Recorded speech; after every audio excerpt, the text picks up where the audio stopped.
When you say the World Cup is turning into a luxury event instead of just a global celebration, the young fans who will lose their dream, they cannot attend these kind of games with their families because it's going to be a lot for the family, and then they might prefer staying home rather than traveling for these expensive games.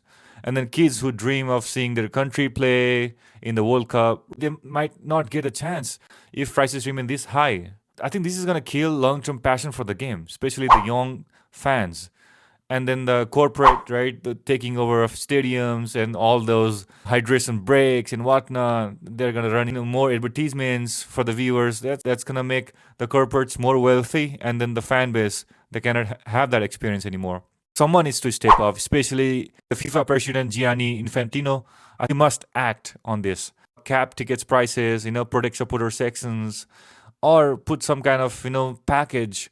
I see the hospitality package is starting from like $2,000 to $2,500 for one single game. Do something about it.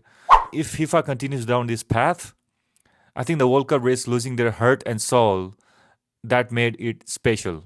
It's gonna hurt football big time and its fans because the real fans are being pushed out, right? So the atmosphere that comes from the real supporters, the ones who sing, who drum, wave flags, we won't see that much because of this price range. I think a lot of fans will miss out, right?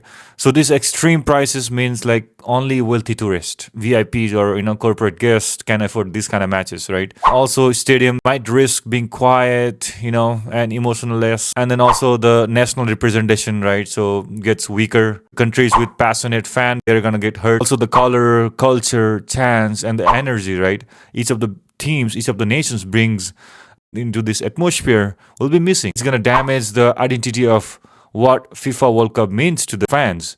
Also, they might get disconnected from the sport. We have seen that in the Club World Cup, right? We didn't see much. Football has always been a working class sport. When fans see tickets pricing reaching around $6,000 or more, then they feel football is no longer for them.